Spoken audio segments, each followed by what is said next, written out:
Ya aslında kabadayı demek doğru olmaz. Bunu çok daha iyi izah edecek yazarımız ve yönetmenimiz de burada. Onlar da filmden bahsedebilirler kendi hikayelerinden. Şimdi Murat Menteş varken benim anlatmam çok abes olabilir. İyi bir film izleyeceğimizi söyleyebilirim. Filmi çok merak ediyorsunuz. Murat Bey'i hemen davet edeyim buraya. Tabii efendim, Murat Bey'den hemen alacağız ama devam edelim aslında. İmajdan bahsetmek istiyorum efendim. Bıyıklar. Bıyıklar. Sadece bıyık. Beraber aldığımız bir karardı. Dehşet Bey imajına uygun olduğunu düşündüğümüz bir karardı. Bence fena da olmadı. Bunlar hep yardımcı aparatlar bir karakteri inşa ederken, bir dünya kurarken. Sadece bıyık değil tabii ki. Yani bütün kostümü, dünyası, ışığı her şeyle beraber. Hepsi bir bütün. Dolayısıyla her adımı ince ince düşünülmüş, doğru çalışılmış bir iş olduğunu düşünüyoruz. Efendim partnerinizi de sormadan olmaz. Tuğba Hanım. Türkiye'nin yıldızlarıyla çalışıyorsunuz aslında baktığımız zaman. Tuğba Hanım'la uyumunuzu da sormak isteriz. Nasıl bir set geçirdiniz? Benim için şahaneydi, hep diyorum. Çok da iyi bir arkadaş kazandım kendi adıma.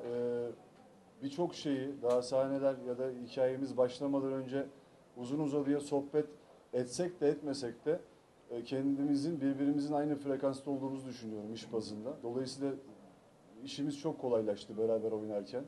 Ekip halinde de çok frekansları tutan arkadaşlar olarak bir araya geldik. Bunların ortak paydada buluşuyor olabilmesi kolektif bir iş yaparken çok kıymetli buluyorum. O yüzden Tuğba özelinde bütün ekip arkadaşlarımla beraber bir arada olmaktan çok mutluyum. Bence iyi bir şey çıkardığımız dediğim iş bu etkenlerden, bu nedenlerden dolayı iyi bir işe döndü. Devam filmi olacak mı efendim? Bunun ikincisi de seri olarak aranızda konuştuğunuzu duyduk. İşin yapımcısı değilim. Devam filmi olur mu bilmiyorum. Umarım olur. Olmaması için hiçbir neden yok. Bu potansiyeli taşıyor filmimiz. Bakalım kısmet göreceğiz hep beraber. Peki efendim, Tuğba Hanım hemen size de sormak isteriz. Hayırlı olsun tekrardan. Neler söylemek istersiniz? Nasıl bir karakterde göreceğiz ve Barış Arduç'la olan uyumunuzu da sormak isteriz. Yani Barış'tan çok farklı şeyler söylemeyeceğim aslında. Çok keyifli bir süreç geçirdik. Hani en başından işte Mehmet Ada'yla ilk tanıştığım andan itibaren sonrasında Murat Menteş'le, bütün ekiple ve Barış'la çok uyumlu, çok böyle hani bir şey yaratmaya çok hevesli ve üzerinde çok düşünmüş, çok birbirine kitlenmiş ve birbirine yardım etmek isteyen ve işi gerçekten sahiplenen bir ekip vardı başından sonuna kadar. Böyle bir projenin içinde olmak çok büyük bir şans. Dolayısıyla çok güzel bir set süreci geçirdim. Barış'la, aynen Barış'ın da dediği gibi yani çok su gibi aktı aslında. Müthiş, başından da hiç zorlamadan bir uyum vardı. Sürekli işte Mehmet Adı bizim Barış'la yani sahneyi çektikten sonra böyle kulağımız hemen Mehmet Ada'ya gidiyor böyle. Sesi nasıl çıkacak, beğendim beğenmedim hemen oradan anlıyordum. Artık bir süre sonra gerçekten birbirimizi anlamak için kelimelere ihtiyaç duymadığımız bir noktaya geldik çok kısa zamanda. Dolayısıyla büyük bir keyif ve şanstı benim için. Uyumlar yakalandıktan sonra genelde hep devamı da gelir efendim. Bundan sonraki başka projelerde de olsun Barış Bey'le devam diyebilir miyiz? Çok isterim tabii ki. Neden olmasın? Ne güzel olur. Peki efendim, diğer oyuncularımıza aslında karakterlikten soralım. Nasıl bir karakterde göreceğiz sizleri efendim? Ters köşeler olacak mı? Olacak tabii bol bol. Bol bol. Yani ben çok heyecanlıyım sizinle paylaşacağımız için. Sizin düşüncelerinizi de çok merak ediyorum. Ediyoruz diyebilirim. Hatta bütün ekip adına da sanırım bunu söyleyebilirim. Çok merak ediyoruz. Yani karakterle ilgili de tabii ki ters köşeler var.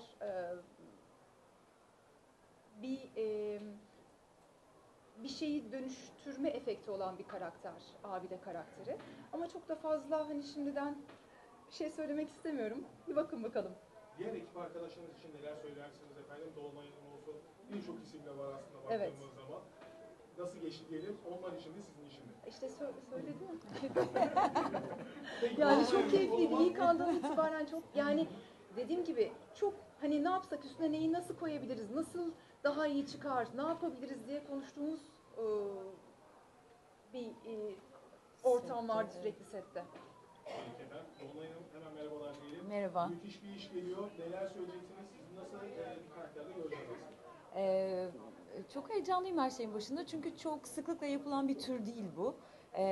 Hatta türümüzün ilk örneklerinden bir tanesi olacağımızı bile iddia edebilirim.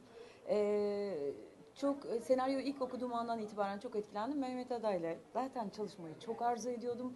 Kadroyu duyunca da Olmamam olmazdı. Murat Menteş'e bir yazar olarak zaten hayranım. Bir şekilde yolumuzun kesişmesinden çok memnundum. Bir de tabii yazılmış olan karakter Destan'dan çok etkilendim. Çünkü sanıyorum bir genel sorun bu. Türkiye'de kadın oyuncular için yazılan şeyler çok belli, sınırlı aralıklarda gidip geliyor. Bu tip roller o yüzden bizi çok heyecanlandırıyor. Açıkçası 30 senelik kariyerim içerisinde oynadığım en ilginç karakterlerden bir tanesiydi diyebilirim. Fragmanda kendimi sevdiğince tanıyamadım. Bu harika bir duygudur oyuncu için. Ben çok mutlu oldum açıkçası. Sınırlı dediniz efendim. O konuyu bir açıklarsak aslında. Sınırlardan kastınız nedir? Yani prototip kadınlar, acı çeken kadınlar, zulüm gören kadınlar, güçsüz kadınlar üzerine çok senaryomuz var ne yazık ki. Bu gerçekten değişik, ilginç bir karakterde. Çok fazla bir şey söylemek istemiyorum seyirci adına. Bence seyretsinler. Ben de çok heyecanlıyım zaten. Ama dediğim gibi bu tip bir rol hiç elime gelmemişti. O yüzden çok heyecanlandım ve çok keyifli oynadım.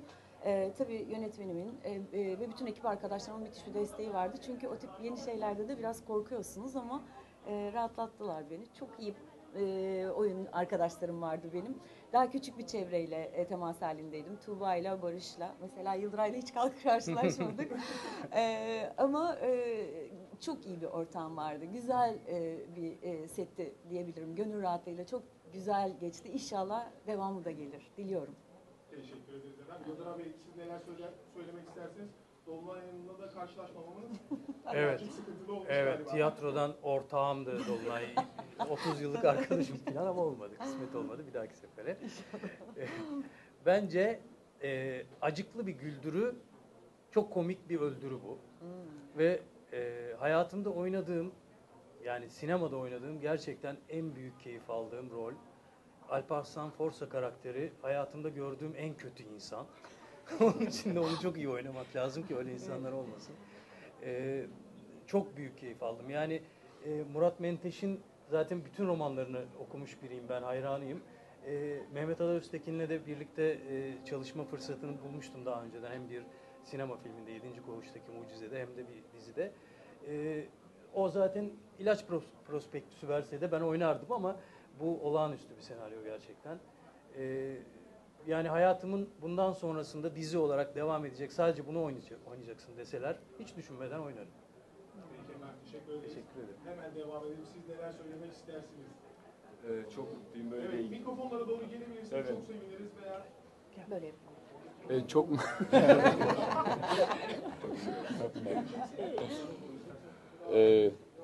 çok güzel bir ekibin parçası olduğum için çok mutluyum. Genelde komedi rollerini oynamayı seviyorum ama böyle mafyatik bir durumda haşır neşir olacağımı öğrenince sevinmiştim, böyle ters köşe bir şey olur mu diye. Ama sağ olsun Mehmet abi yine içinde bazı komedi trikleri barındıran bir karakter için beni düşünmüş. Yazarından yönetmenine, oyuncu ekibine içinde olduğum için çok mutlu olduğum bir proje. İyi seyirler. Gülcan Bey, hemen sizi de alalım. Ben de çok mutluyum ve aynı zamanda heyecanlıyım.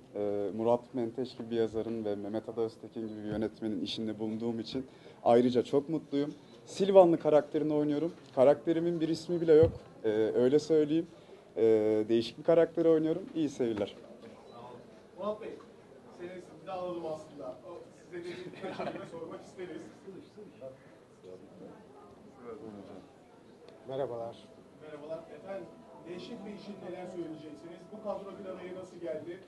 Yazarken neyden esinlendiniz? Neden Barış Arduç, neden Tuğba Büyüksün diye? Dehşet Bey 2016'da Kutlukan Perker'le birlikte yaptığımız bir çizgi romanın baş karakteriydi. Daha sonra adını koruyup başka bir karaktere dönüştürdüm Dehşet Bey'i. Daha tehlikeli, daha entelektüel ve daha karmaşık bir karaktere dönüştü. Aslında Dehşet Bey filmi için söylenecek şey şu: bir tür entelektüel avantür film bu aslında. Arkasında bazı sosyal ve felsefi fikirler olan bir film. Ama bir yazar olarak hani yazdığım metin hakkında çok konuşmak istemiyorum. Ayrıca filmi de benden ziyade Mehmet Ada Öztekin'in eseri olarak görüyorum. Yani onun dokunuşları, onun yorumu, onun vizyonu filmi biçimlendirdi. Ben de en az Yıldıray Şahinler kadar mutluyum fakat. Onu da belirteyim. Efendim 2018'de galiba kaleme almıştınız. 2016'da. 2016. Evet. Yeni yayında olan bir diziden de esinlendiği söyleniyor. Daha doğrusu dizinin esinlendiği söyleniyor ama bu tarzda haberlerde çıkmıştı. Evet. Bunun için neler söylemek istersiniz? Ya o biraz karmaşık bir mesele. Hukuki bir boyut kazandı. Onun iyi bir şekilde karara bağlanmasını ümit ediyorum. Fakat insanların şunu bilmesini istiyorum. Dehşet Bey fazlasıyla orijinal, özgün bir hikayedir. Yani benim asıl derdim de oydu zaten. Yani Dehşet Bey'in herhangi bir yerden alıntı veya esinlenme olmadığının anlaşılmasını istiyorum. Peki efendim, teşekkür ederim. Saygılar sunuyorum. İyi Efendim, seyirler. biraz aslında magazin yapmak isteriz. Tuğba Hanım, sizden devam etmek istiyorum. Paris Moda Haftası'nı sormak istiyorum. Harika da gözüküyorsunuz. Moda Haftası'ndan çıkmış gibi de. Neler söyleyeceksiniz? Sizin adınıza nasıl geçti diyelim. Çok teşekkür ederim ama buranın konusu olduğunu düşünmüyorum yani şu anda bu soru. Çok teşekkür ederim. Başka zaman konuşuruz bunu, olur mu? Son bir sorumuz daha var ama. Arkadaşlar, sormak istediğiniz var mı? Ben mi sorayım? Efendim, gene bir magazinsel soruyla geleceğim size. Kusura bakmayın, sizi de burada yakalamışken. Hakan Sabancı, bir beğeni oldu. Fotoğraf daha sonra Bir geri şey çekildi söyleyebilir aslında. miyim? Yani gerçekten ben bu sorulara şu anda biraz utanıyorum bu sorulardan şu anda. Yani başka zaman konuşalım. Bir bakar mısınız lütfen? Peki efendim, biz Çok de sizi teşekkür ederim. zorlamayalım o zaman. Çok teşekkür ederiz. Hayırlı olsun diyelim Dehşet Bey. Sağ olun. Teşekkür Çok ederiz. teşekkürler. Sağ olun. Ayağınıza sağlık. Teşekkür.